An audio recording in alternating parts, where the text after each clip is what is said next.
Welcome to BlackScreenStories. My name is Austin, and this is how I'd write scary stories to tell in the dark. A series where I take some form of media, whether it be a movie, TV show, video game, or sports entertainment, see how I change it because I believe that I know how to write better than the people who get paid to write. Scary Stories to Tell in the Dark is a horror movie made back in 2019, where when I left the theater, I knew I had to just tell someone my opinion. And obviously, I wanted my best friend to see the movie, so I told him and a few people who also watched them, like, oh man, I wish I did this. So I thought, you know what? Why not make it a video for my channel? And why not make it a series? Because I've experienced a lot of media, and some of it just feels like it could be changed. So I thought I'd start off with the inaugural video of the movie that made me want to do this in the first place.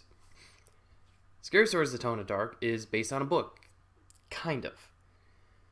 The book itself is just a culmination of various scary stories, where a few actually in the movie were stories like the scarecrow, the toe in the soup, the weird thing that chased one guy in the insane asylum that walked was like blop blop blop. So I just call it the Flatfoot Monster.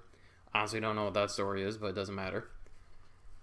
It's similar how they did with World War Z, where in the movie you had Brad Pitt, I believe it's Brad Pitt, run around doing things, where the book is just a bunch of stories from various survivors, all put into one book. So just like World War Z, Scary Stories decided, you know what? We're going to make a full narrative. And it just really doesn't work. Honestly, there's two ways that I'm going with this. One is a complete new idea, and one is critique, like changing the current one. And so we'll start with the new idea first.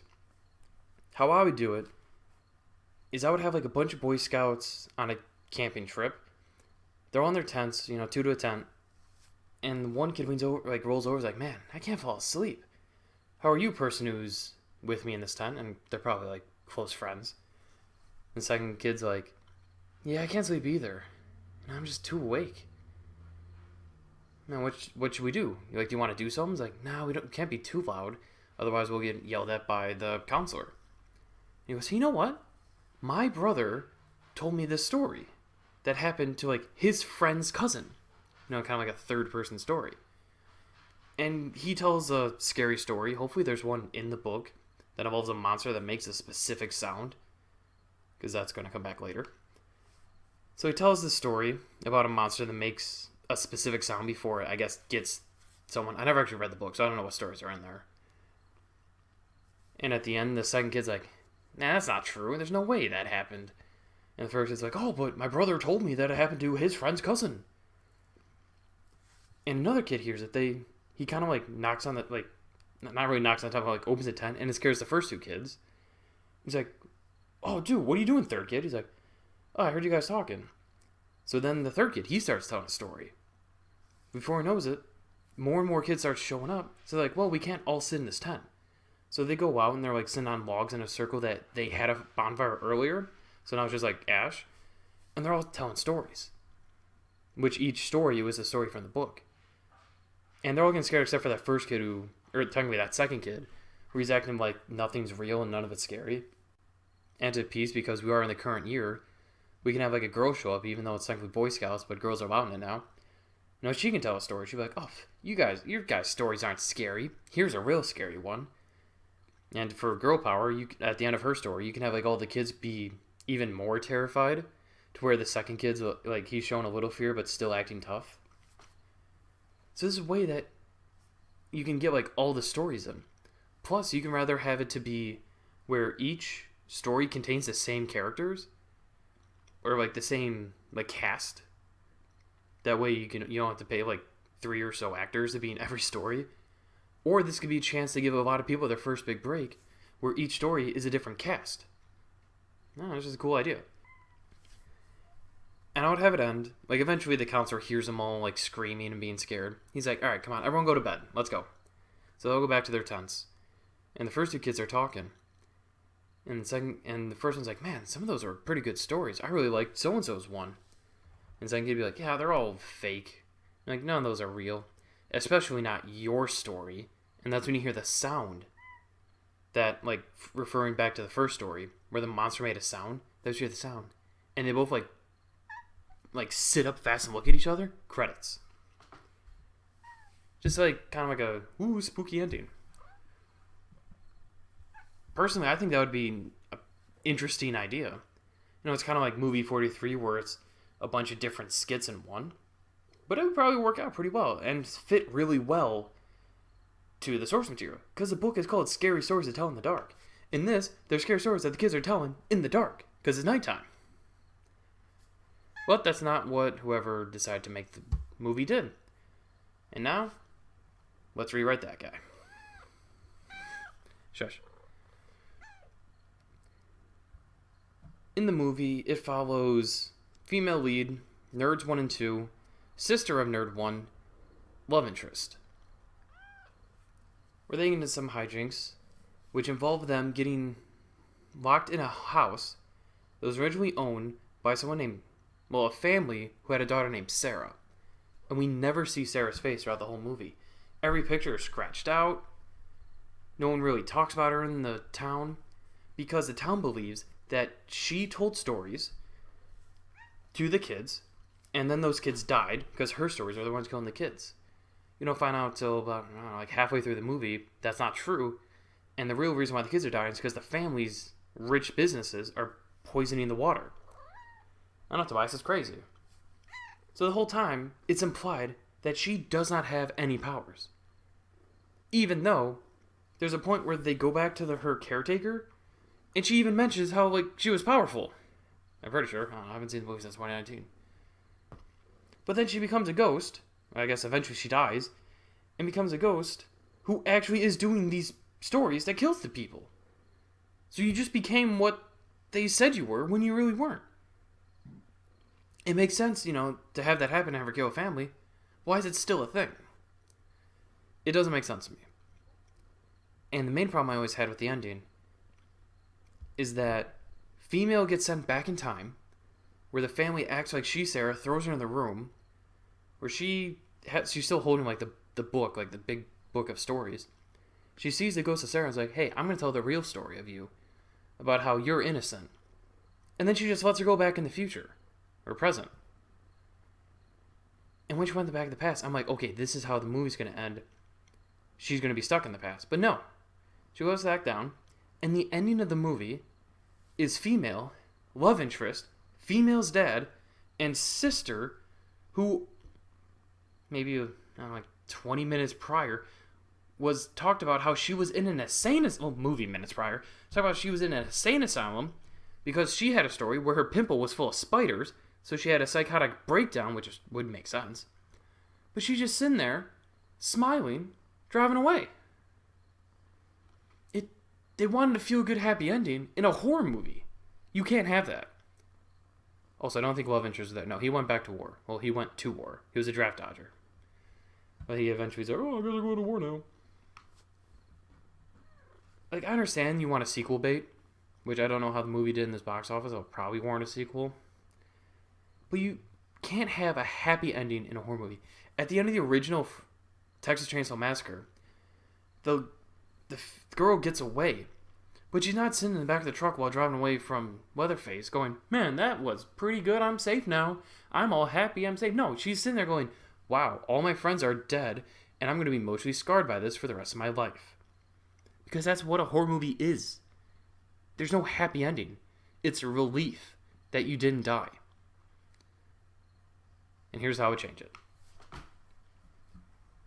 A few minor things that change is when female love interest and Nerd go to the house of the caretaker. Nerd says, I had this dream again. And then he talks about the dream of him in the red room. So by saying I had this dream again, it means he's already talked about this. But this is the first time, movie-wise, that he's mentioned it.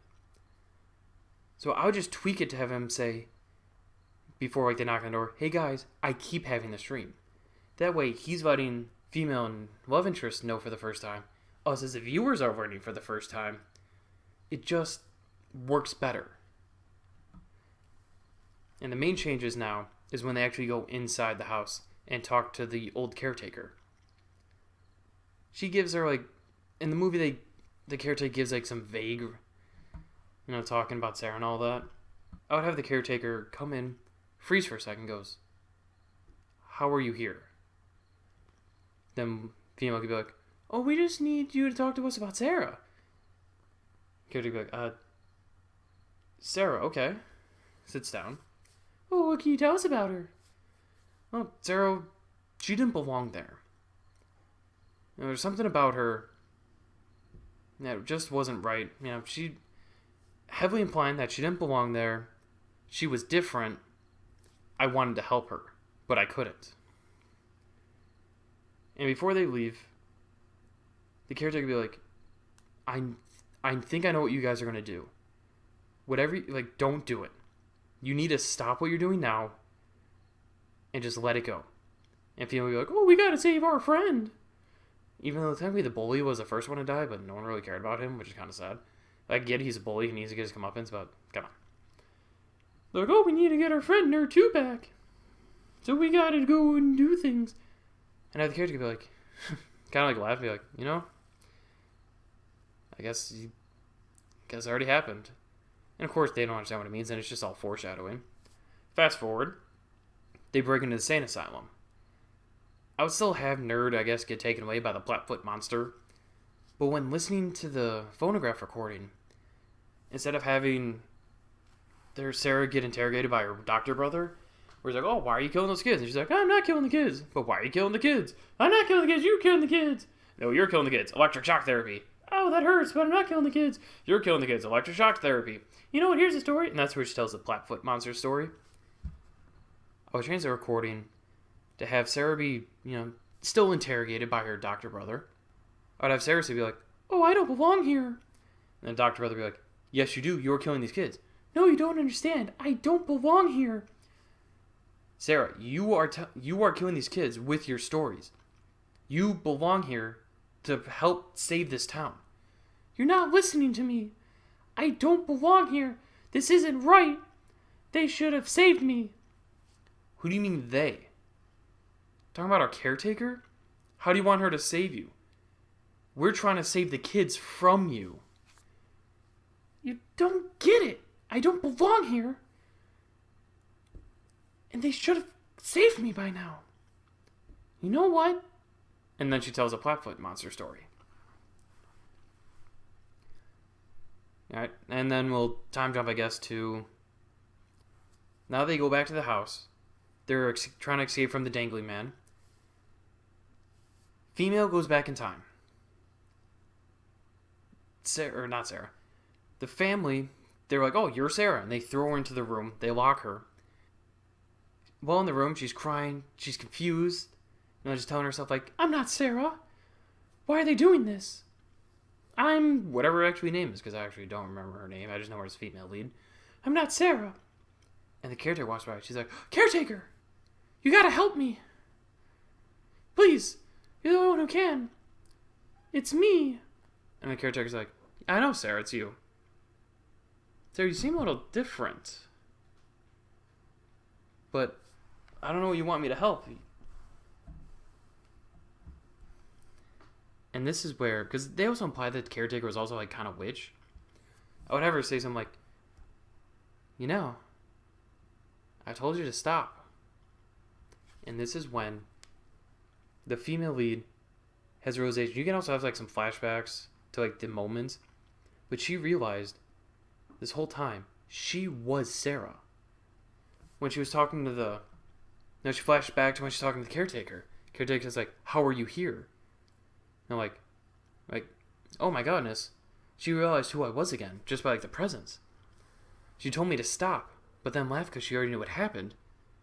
Because clearly I got sent back in time. The recording is kind of sounding a little like me, to where I shouldn't be here. She's realizing it's her. This whole time, like her face always crashed on pictures, because she is Sarah. Otherwise, it would have been obvious, like, "Oh my gosh, female lead, you look just like her." And have it end. She's crying, she's holding the book. It's just kind of like pan down at the book. You see a few drops fall, like teardrops, while she's sobbing. And it slowly pans up to like just like at her nose level. You can see the tears roll down her face. and hear a kid go, "Sarah, tell me a story." And her tears stop, and she cracks just a devilish smile. Cuts the black credits. Which even then, you could still do a sequel. Because you can have it to be where, like, the next movie could be like, oh, the next person becomes Sarah. Like, we don't... Because this ending leaves a few questions. Is it that female was always Sarah? Or is it that every time this happens, the new person becomes Sarah?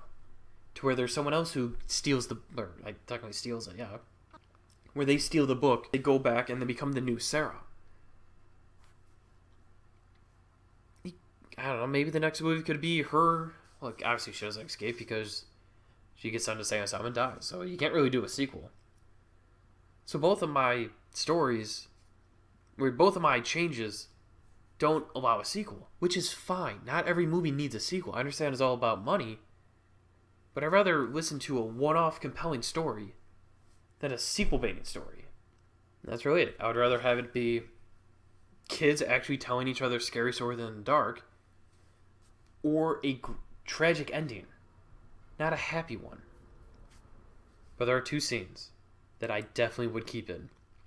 One is early in the movie, Nerd's talking to his sister, and he's just eating a banana. She closes the bathroom door in his face, and you just hear him from behind her go, "My banana!" Every single person in the theater was dying laughing at that scene. Completely unnecessary. Felt like it was just like added afterwards, but it was funny. And the second scene I would not change is when female calls her dad before they break into the sane asylum. Apologizes to him without actually saying why she's sorry. Just saying that she's sorry. And this dad breaks down crying. Because the whole beginning of the movie, they talk about how, female's mother left, and it's just her and her dad who's trying to work but isn't that wealthy. But the whole time she's like, "Oh, I want to get out of here and become a writer and leave, but I don't want to leave my dad." So this guy, just completely bawling because he doesn't want to lose his daughter like he lost his wife, her ex-wife. I don't know if they ever actually got divorced. That man deserves an Oscar just for that scene alone. Because I'm sitting there and I'm almost crying myself. Because the way he conveyed it was heartbreaking. I truly believe that this man thought that, this person was going to leave him forever. I don't even know if it was acted at that point, but it was amazing. I would not change that. But that was how I'd write scary stories to tell in the dark. Rather it be a complete different story with kids sitting around actually telling scary stories in the dark, as the name implies, or it being a tragic ending, because horror movies shouldn't have happy endings. I personally believe that either one of those is better than what we got. But honestly, the movie was a solid 3 out of 5 stars. It kept my attention throughout the whole thing. And people who like horror movies, I say, hey, you should check it out. I do warn them that the ending is not like my favorite, without giving too many spoilers. But I will tell someone, hey, you should try it. And that's why it gets us a 3 out of 5. Kept my attention, and I would tell people to watch it. Enjoy this video. See you next time.